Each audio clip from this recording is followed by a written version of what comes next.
Good morning.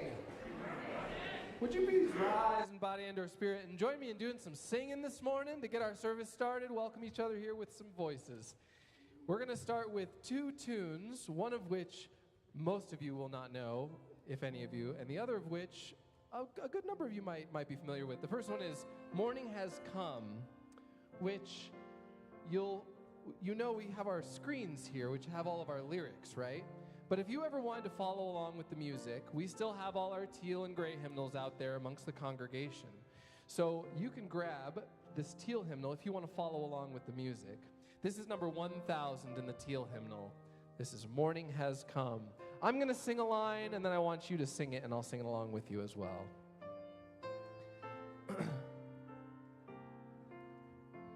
Here's the first line. Just listen. Morning has come, arise and greet the day. Sing it and go. Morning has come, arise and greet the day. Here's the next line. Dance with joy and sing a song of gladness. Join me. Dance with joy and sing a song of gladness. The light of hope here shines upon each face. Your turn. The light of hope here shines upon each face. May it bring faith to guide our journey home. Your turn. May it bring faith to guide our journey home. That'll be our hymn a little bit later. Here's one more for you. This one's called Jubilate Deo, and if you've ever sung in a choir before, I bet it'll be familiar. Jubilate Deo, Jubilate Deo, Alleluia. Familiar to anybody? Hands? Anybody? Yeah, we got some familiar. The choir's like, I know it.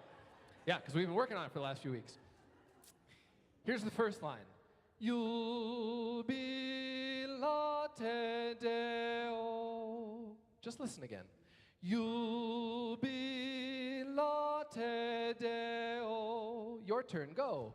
Jubilate Deo. Do it again.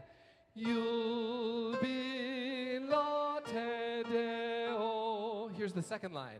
Jubilate Deo. Listen again. Jubilate Deo. Your turn. Jubilate Deo. Sing it again. Jubilate Deo. And the third and final line is the easiest of them all. Alleluia. Alleluia. Here's the whole thing straight through. I'm going to sing it once, and then I want you to sing with me. Jubilate Deo, Jubilate Deo, Alleluia. Your turn, go. Jubilate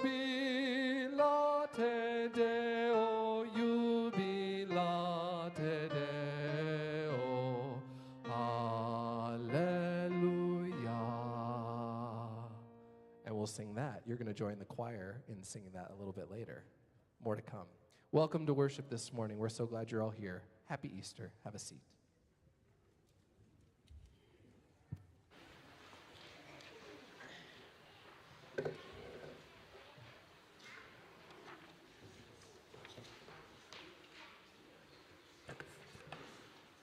Good morning. I'm Nan Wigington, and this is Jean James. We are some of the volunteers at Miriam's book table. You can find us and our inventory of books almost every coffee hour at the south end of at the south wall. We're often joined by Laura Mueller, Carol Ruckel, Con Robinson, and Catherine Price. First Unitarian Society of Denver is an urban sanctuary for growing souls in love and service. And for nearly 150 years, we have been and continue to be a cornerstone of liberal religion and justice work in Denver. Whoever you are, whomever you love, whether you carry joy or sorrow in your heart, you are welcome here. I am excited to share this time with you, and we are so glad you have joined us either online or in person today. We look forward to getting to know you better, and we hope you find companions for your journey. After the service, if you'd like to chat, ask questions, or grab a snack and a warm beverage, you are invited to join us in the community room or on Zoom for coffee hour. You're welcome to come to talk to Nan at the Opportunities table or to me at the book table next door. Or find someone with a yellow mug. They're members or part of our board of trustees. You can share any thoughts or questions. They're happy to talk with you. The book table was started after the 1985 fire by longtime member Miriam Grant, and it's currently experiencing a resurrection of sorts. The table's mission is to further our fourth principle, the free and responsible search for truth and meaning.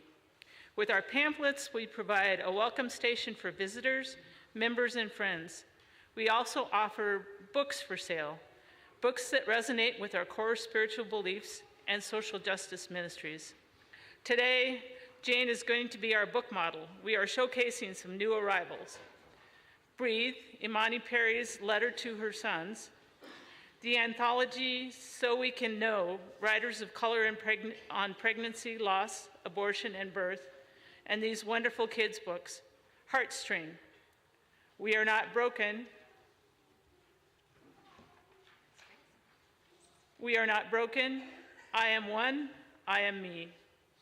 Stop by the book table today, start a conversation. You can volunteer to woman or man the table. We're at the south end of the community room. Or if you'd like to be more involved somewhere else at First Unitarian, visit the Opportunities wall and table right next to us. The wall has panels representing nearly 30 different opportunities and more than 150 individual positions. We hope you can find something that speaks to you. Thank you for your time. Additional announcements can be found in our weekly First Announce email blast that comes out on Thursday evenings. Now, please join me in making sure your electronic devices are silenced. It's so good to be here with you. Let us now worship together. Please take a moment right now to greet and welcome the people around you.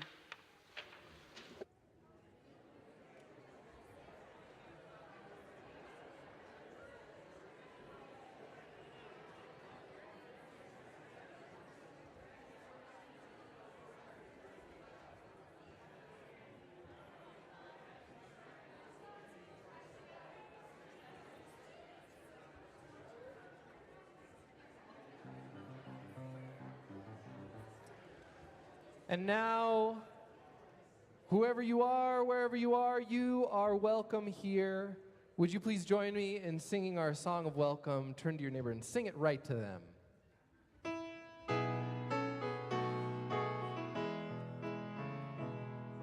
We are many, we are one. The light of the world is within you. Sacred and worthy is your soul. A place has been made for you. Welcome.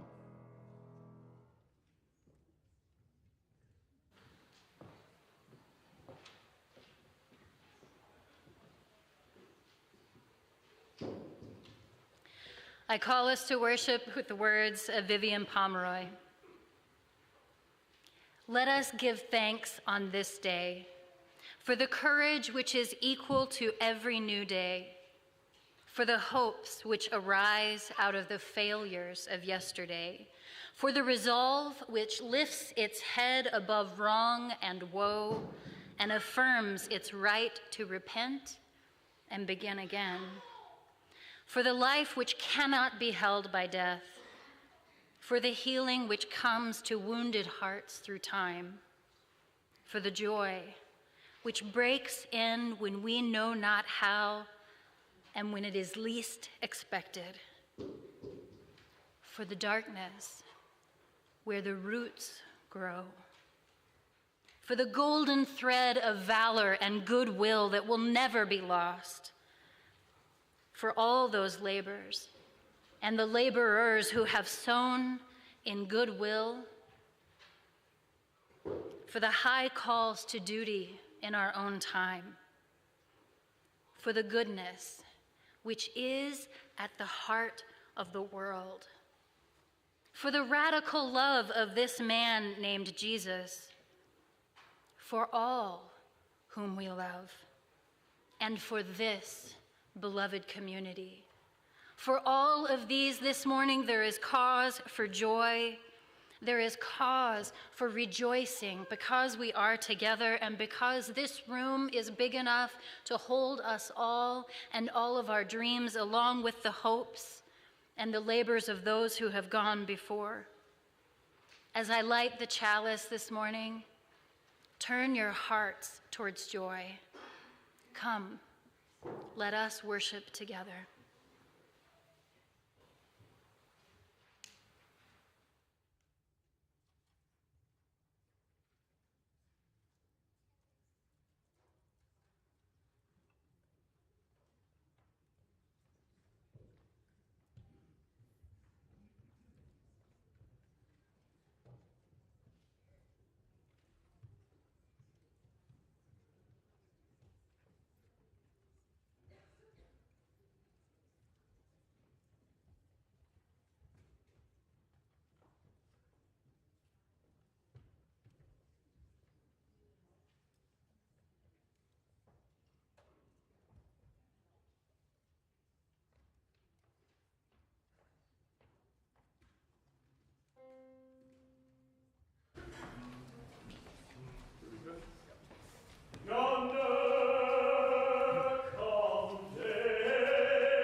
Singing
Good morning and happy spring.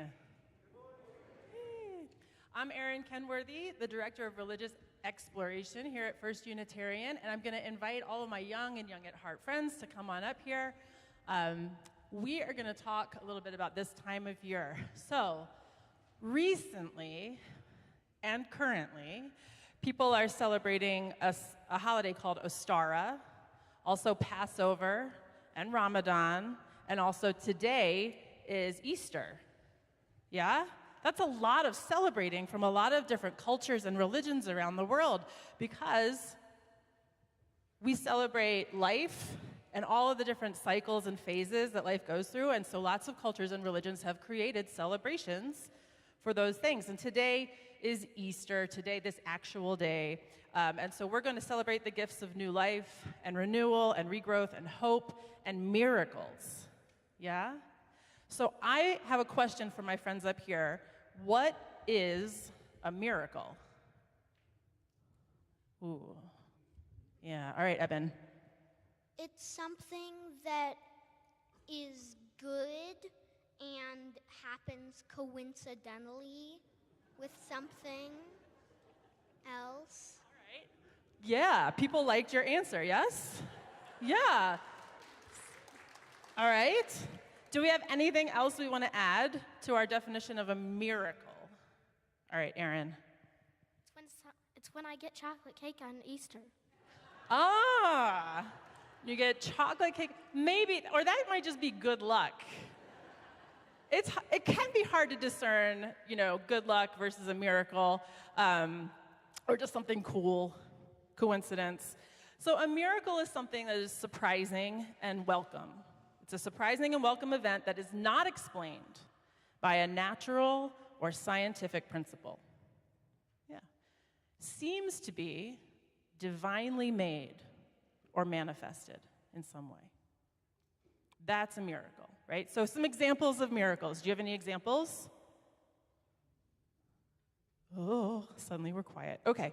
So a miracle might be something or someone returning to life after dying. Yeah? Right? That's a miracle. I think that sometimes friendship can be a miracle. Yeah? I think that love of all kinds can be a miracle. Gifts that show up and bring you joy can sometimes be a miracle, and sometimes they bring relief, right? How about finding lost things? Yeah? Whatever that thing is, it could be faith or it could be your car keys. Finding lost things can be a miracle. And then joy. Can joy be a miracle? Especially in times when we've had a really rough time or we've been facing a lot of struggles or obstacles, joy can feel like a miracle when that shows up in our life. So Matt, I'm wondering if you will help spread some joy over there in the corner. I have resurrected our love fungus from last summer. Last summer, we had a whole sermon about fungus, for those of you who weren't here. And my time for all ages that morning, we made a love fungus that just kept growing, and spreading. And so we're going to take the love fungus and give everybody who's up here, if we can, some love fungus. And we have so many friends up here, we might have to share a little bit. Go ahead. We're going to spread some joy out here.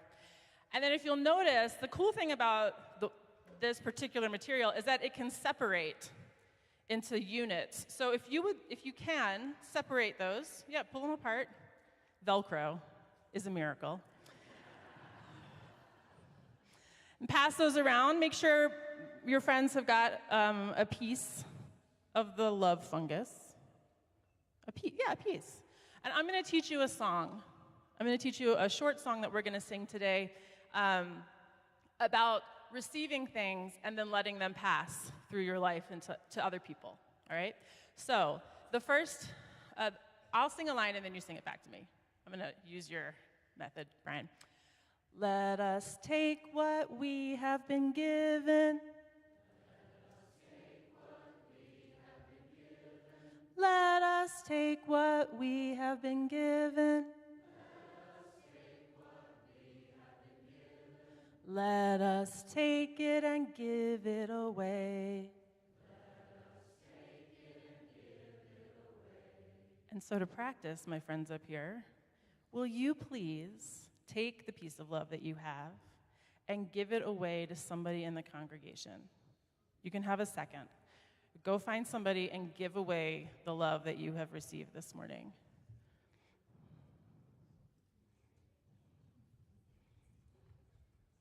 And then come back, and then come back.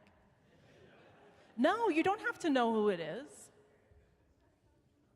All right, as the love is being spread, we're going to keep singing, and I'll sing, and you, just like we just did. Let us hold what we have been given. Let us hold what we have been given. Let us hold it and give it away. You know what to do out there? All right. Let us love what we have been given. Let us love what we have been given. Let us love it and give it away. Let us share what we have been given. Let us share what we have been given. Let us share it and give it away. That was beautiful. Now, if you have a heart in your hand, I'm going to encourage you to give that heart back to our RE desk after the service is over so that we can continue to give love away and also maintain our love fungus. Okay?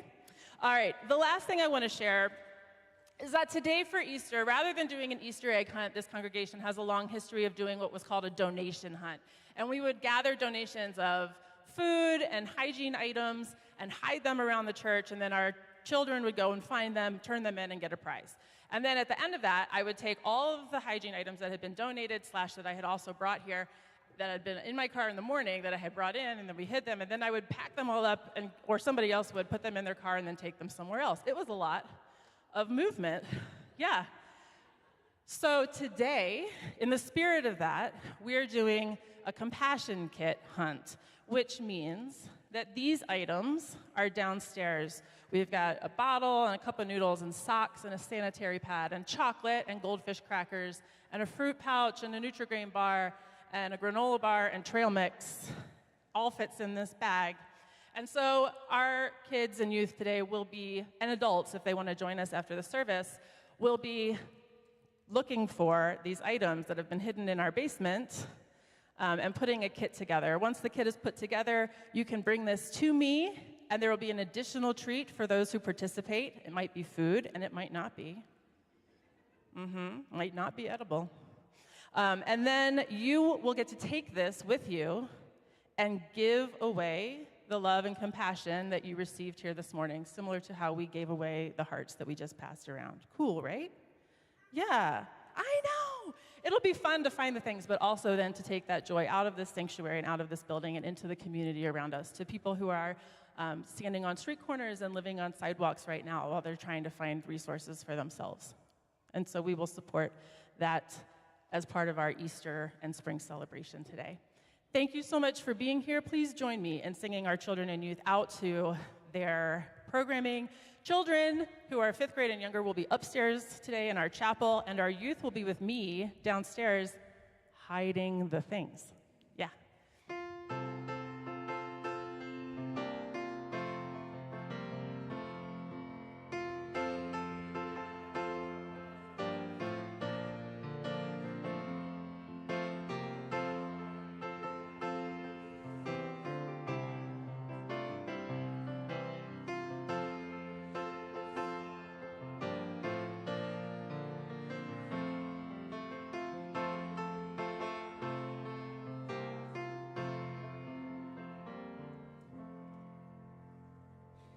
Would you please rise in body and or spirit and join me in singing out of the Teal hymnal, if you want to follow along with the music, number 1000, Morning Has Come. But as ever, the words will be on the screens behind me.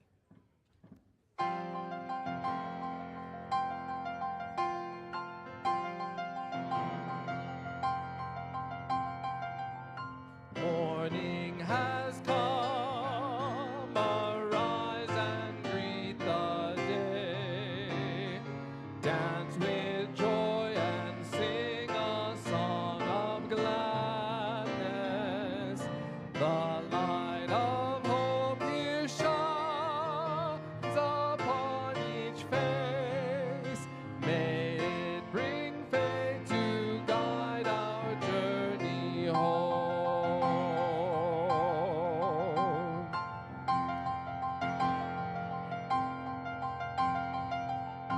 Oh, new day dawns, once more the gift is given. Wonder fills this moment shared together. The light of peace here shines upon each face. May it bring faith to guide our journey home.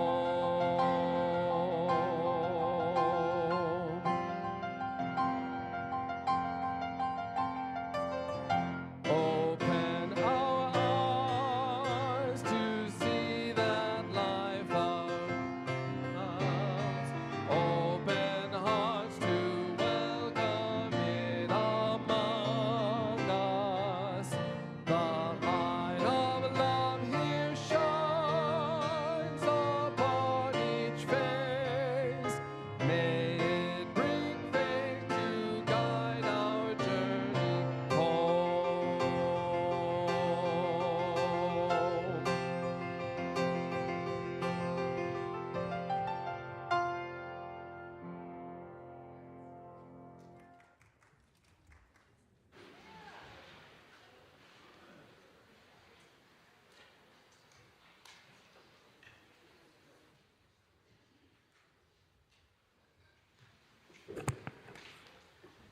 My name is David Alley, and as the choir is assembling, I volunteered to make a few comments because today's my birthday, and I find that birthdays are a great time to do a little reality check. So I think a lot about how I'm spending my time and my money. And these days it seems like prices are going up everywhere, but I think we really are concerned about value.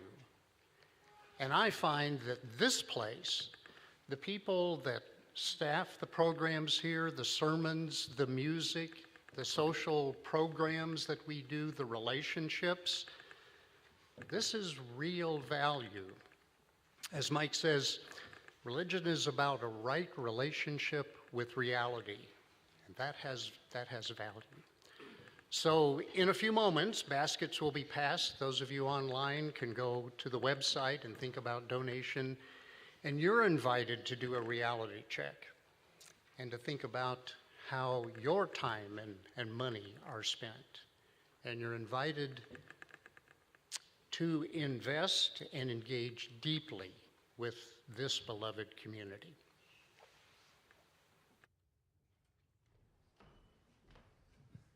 Remember that Jubilate Deo we learned at the beginning of the service?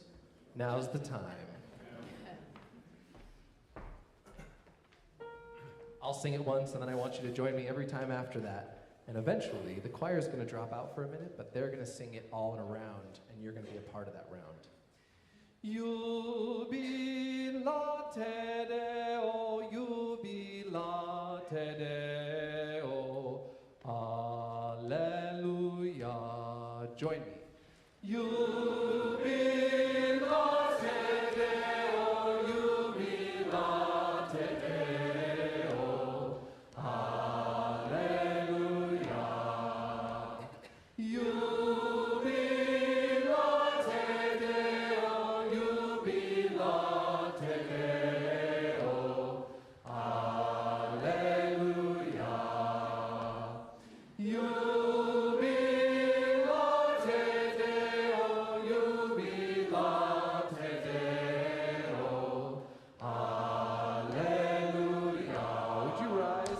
or spirit, and join me in singing. Viva te Deo, jubila te Deo, Alleluia. Now the round starts. Jubila te Deo, jubila te Deo, Alleluia. You just keep singing with me.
Well done! You just joined the choir.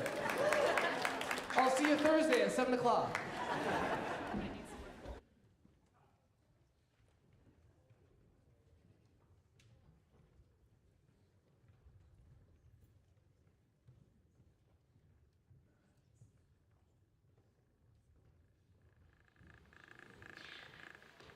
We receive this offering with gladness, knowing that it has been given from loving and willing hearts. May each of these dollars be spent to help further the mission and the work of this congregation to love and serve the world. Blessed be.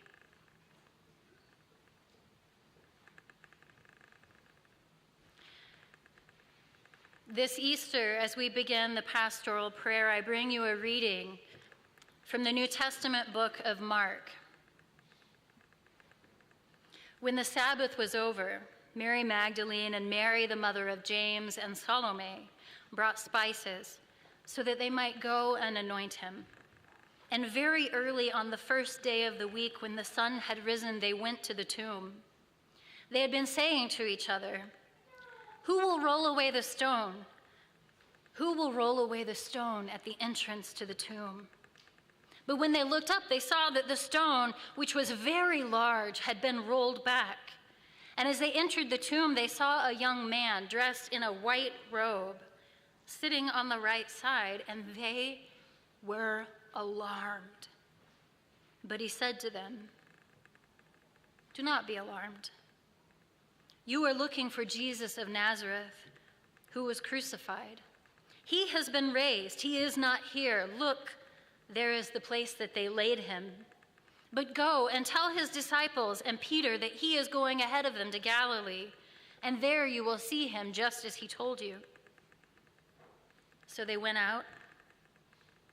They fled from the tomb, for terror and amazement had seized them, and they said nothing to anyone, for they were afraid.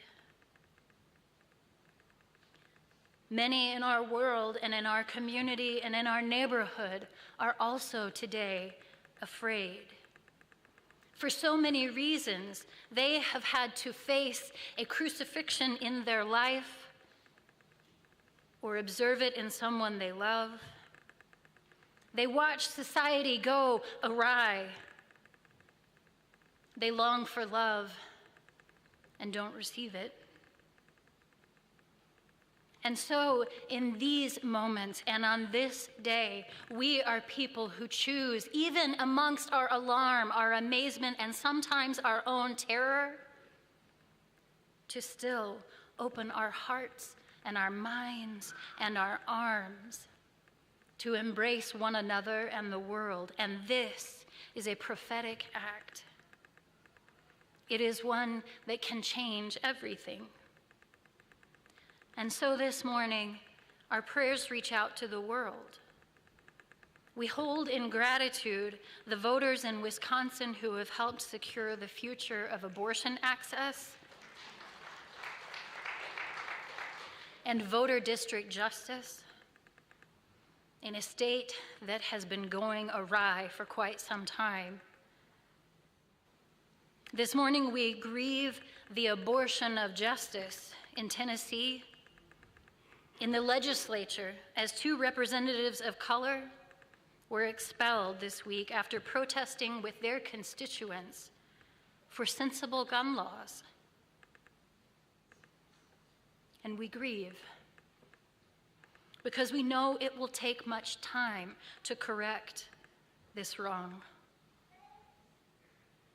This morning, we grieve and hold in our hearts the people of our nation, all of those of reproductive age, as a federal judge in Texas has issued an unprecedented and baseless ruling against the approval of a drug for abortion.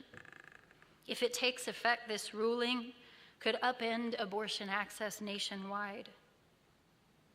And we know that reproductive justice is a right, that it is loving and good to provide every person with every bit of health care that they can possibly receive, and withholding that care is a kind of evil.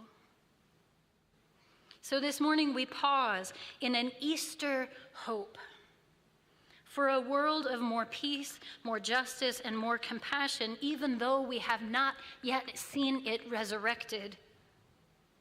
We hold space in compassion for all who are struggling with physical, with mental health challenges this morning. And our prayer this morning must be one of love. I invite you, in the spirit of prayer, to join me in a moment of silence as we honor all that is yet to be reborn in this earth.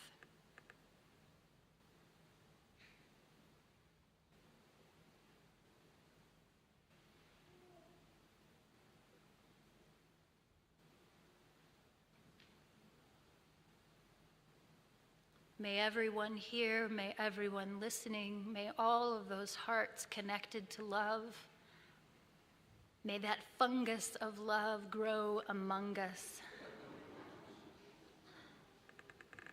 And may it spread beyond us and into the world in a rate that cannot be stopped. And may we believe that we can help make it so. Blessed be, and amen.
Well, you just never know what you're going to get on an Easter Sunday.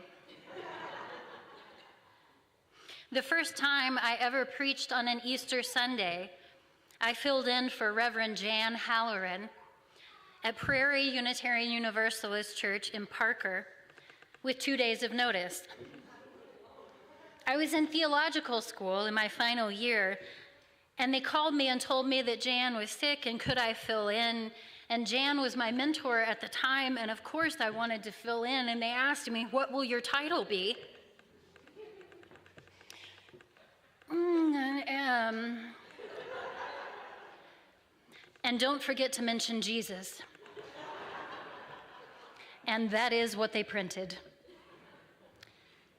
Yesterday, my phone rang, and it was Reverend Mike Morran, with a croak in his voice and a feverish chill, saying that he is ill, and could I possibly fill in for him? And so yet another Easter miracle has occurred. I don't know if he and Jan spoke about this, and I'm not sure if I should expect calls like this in the future from other colleagues, but it's something of a pattern. And I notice another pattern. It's one that I have seen in this very congregation since I was an intern here with Reverend Mike Morran in 2009. And it is this, the phenomenon of caring. That care for one another is miraculous because it takes us from a choice to not care and to move right on by as if our lives were not connected. And instead of that choice, we make a different one to move in closer, one to choose vulnerability, one to honor connections, even those that are invisible. I know that this congregation is a place where care, where love is alive. But I also know that clergy and many who work in congregations often have to work while they are sick or while things are going really sideways in their own lives. And yet they show up in love and care and vulnerability because there is no one else. It's a funny phenomenon that those who care for others often have no one to care for them. It makes me think of the man Jesus of Nazareth, this person who chose poverty when he could have chosen a profession that gave him some level of comfort, his training as a carpenter. But instead, he chose to wander and encourage people, instead to challenge people, but not to beg them, to love one another, to tell them that there is, in fact, another way to view the old commandments that were given about God, Yahweh, and about how it is that the human being could possibly be connected to the divine. Jesus came not to undo all of that, but to shine a new light on it. He wanted to do good, and he did a lot of good.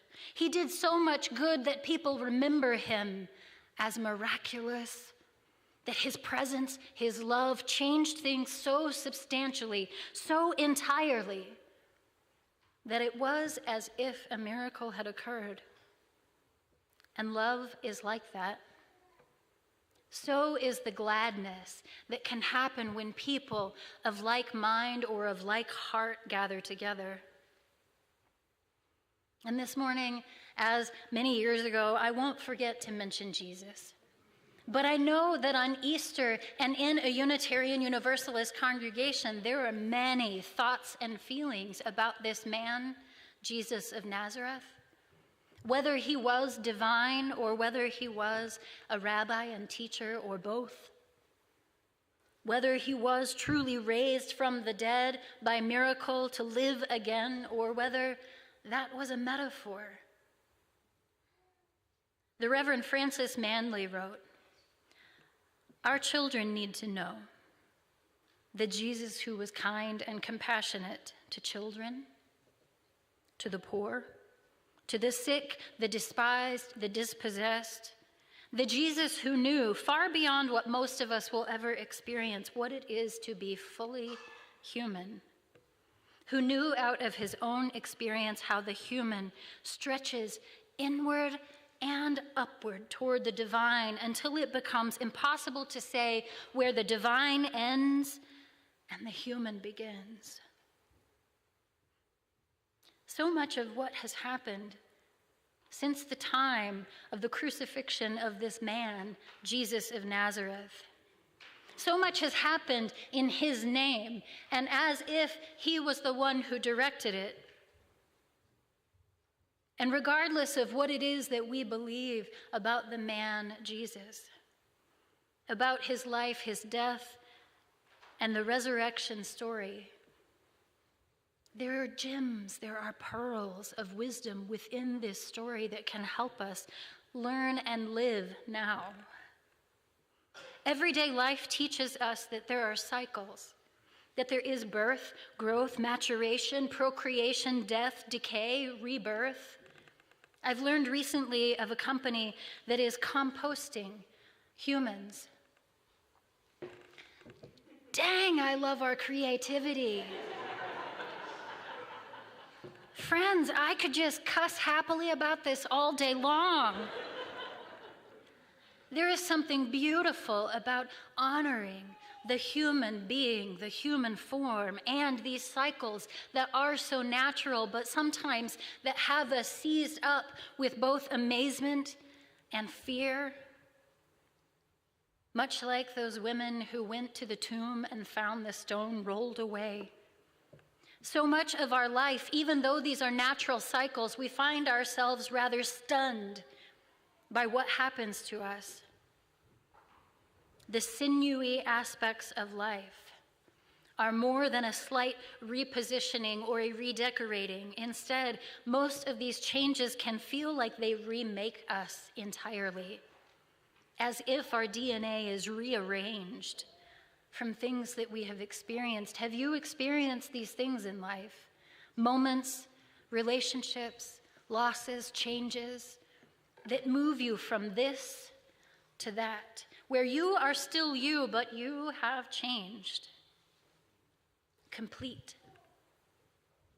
If a toddler could testify, they would remark on how different it was to walk rather than to be cradled or carried. Just the vantage point difference alone, can you imagine what they would say if they could truly say the difference and remember how that change, that transition, had changed them entirely?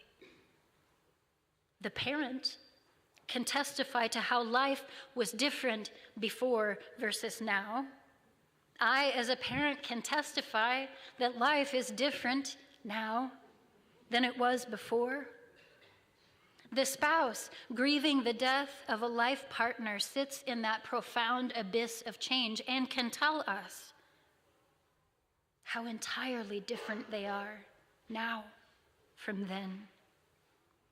And I wonder if those closest to Jesus of Nazareth knew how different life would become after his death, how complex it would be, how much would be glommed and loaded onto his death that they would have to pick and sift through to find those pearls, those gems of what is it that we have learned that we can carry forward. To be sure, the trauma of his crucifixion would trouble the dreams of any human being for a lifetime, even with an Easter empty tomb. The moments empty of his presence were likely even harder. And then, as we all have experienced after grief, re-engaging in life, re-engaging in those life tasks that are so mundane but that we must do, like getting up out of bed, washing ourselves, cleaning our mouths, rinsing our eyes. What about hearing themselves laugh again for the first time? I, after grief, have been shocked by hearing my own laughter. Imagine it must have been so for them too. For surely they grieved as we do, feeling surprised when they again realized they felt at peace in the world.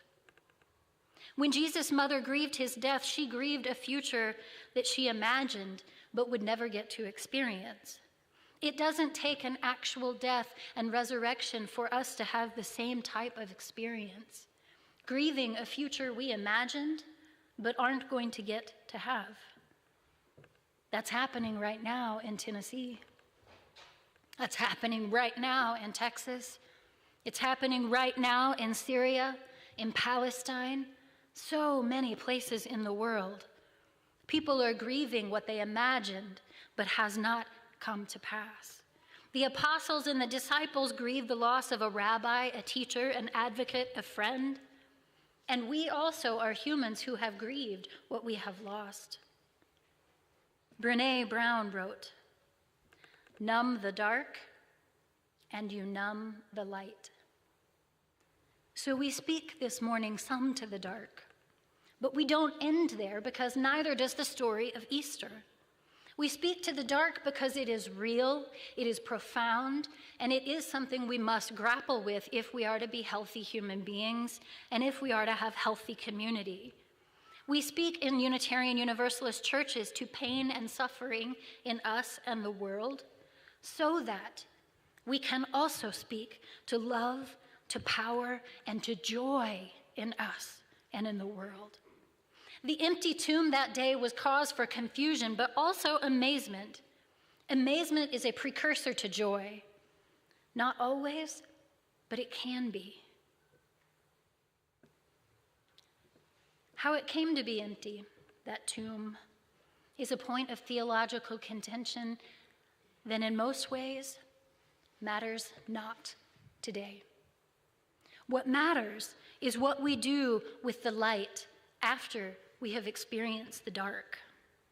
Whether metaphorical or actual, the transformation was complete. The life and work of Jesus was at an end, and those who leaned on his teachings had to get back to living life as if he was still guiding them. The Reverend Lynn Unger wrote, "Resurrection is about all the ways in which our wounds don't go away, but we manage to find new life, not in spite of those wounds, but because of them. Far from being about an afterlife, resurrection is a theme we need if we are to seek and find wholeness in this life. Salvation in this life requires understanding that resurrection is real. It's happening to the tulip bulbs in my garden right now." My garden's about this big. I think there's 6 tulips in there. And I am going to celebrate with joy each and every one of their arrivals. Life won't be the same again after crushing losses or massive transitions. The moments after a seismic shift causes people to forget that they can breathe. So this morning, remember, you can breathe. Let that oxygen get all the way down to your toes.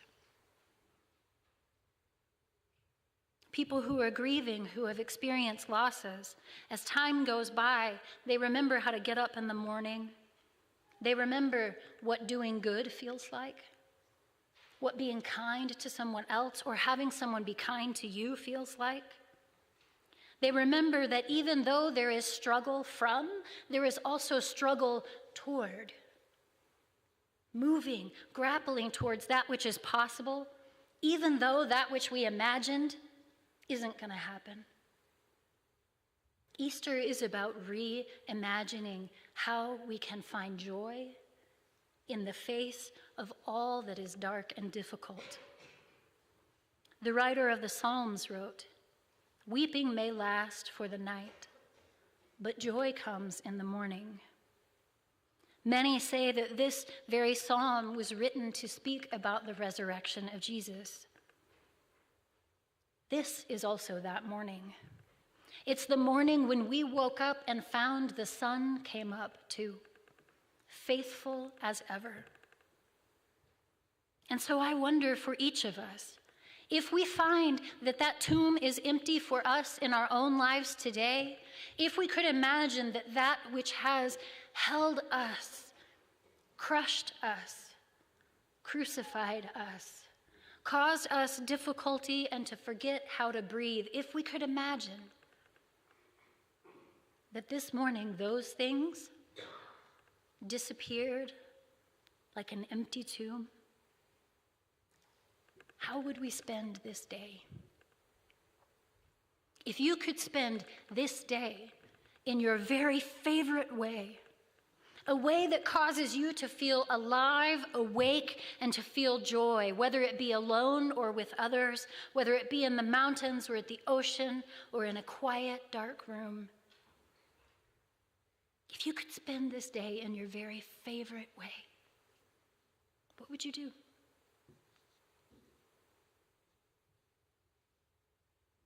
How would your mood and your life improve if you did that very thing today, or the closest thing to it? If you can't sit in the ocean, can you sit in the bath? If you can't go to the mountain, can you stand and let your face feel the sun?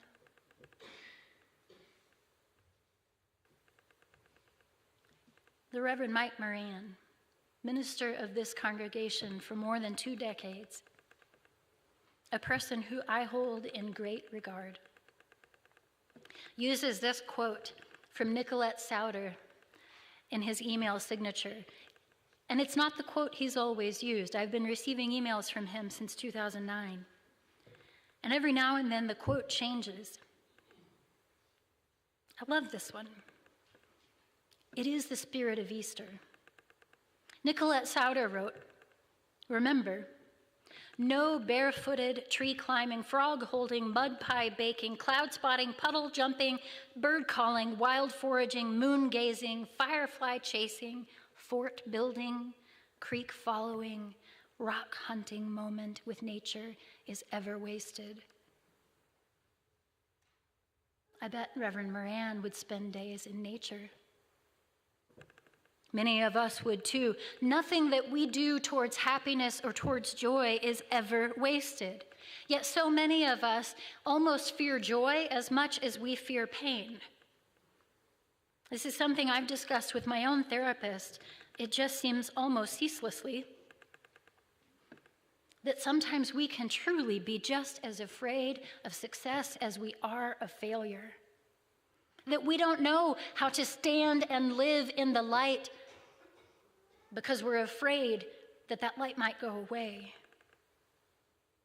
So wherever you are in life and in the ceaseless unfolding of utter change, the message of Easter today, the message that we get to choose to take the pearl of wisdom, the gem from Easter, from the whole corpus of what Easter has been over time, we get to choose what we do with this story. And this morning, I invite you to mine this story for gems of joy. Because joy is radical. There are plenty of reasons to shout, to fuss, and to cry because of things going wrong in this world. But did you know that if you share love like a fungus, and if you share joy like a fungus, they grow in equal measure? Joy can transform a moment, an attitude, and a community. Joy is for sharing. Mark Twain said that to get the full value of joy, you must have someone to divide it with. Joy is a spiritual practice. It is active. Rabindranath Tagore wrote, "I slept and I dreamt that life was joy. I woke and saw that life was service. I acted and behold, service was joy." Joy is a pathway through. It is an antidote for moments of pain. It is a response that we can choose and that we can share with one another. I wonder if the man Jesus understood what the change from life to death would mean for him. I believe he was still able to experience joy in that Last Supper, in the embrace of those who knew and loved him best. In spite of life and death, we are all constantly learning more about how to love and how to live. We can just go on and let time continue, but we can also choose to take up an Easter joy, to choose to be like the man Jesus, not all of the stories that have been written about him since, but that person who was kind and compassionate to children, to the poor, to the sick, to the despised, the dispossessed, to tax collectors who were truly despised in their communities, to prostitutes and sex workers. Y'all, this person was progressive and loving. I don't know if Jesus was divine. They might. But today, I find that's not really any of my business. Instead, what is my business is to find my way back from that empty tomb, to find my way through that silence from amazement and shock of a change in life, and back to community where we can help and heal one another, where the joy that we have will infect other people. It will divide and multiply like the story of Jesus and all of those fish and all that bread. Because what is it like when really someone chooses kindness? Doesn't it change the world? And wouldn't we rather live in one that on this day and every day gives us cause for joy? Blessed be, and may we find our way towards joy.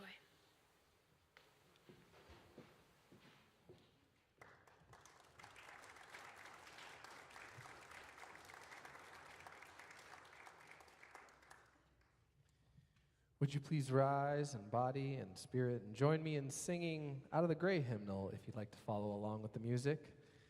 Number 30, Over My Head.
Join me in singing our closing affirmation.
This morning, let us make joy. And this morning, let us take what we have been given, feel it deep down inside, and give it away. As the children today will be gathering things, compassion kits, let us each in our own hearts and minds build our compassion kits for how we will love one another, how we will survive adversity together, and how we will build joy, even in the face of life, death, and the space between the stars. It is so good to be with you. May Mike Morran find all manner of healing quickly. Blessed be, dear community, and amen.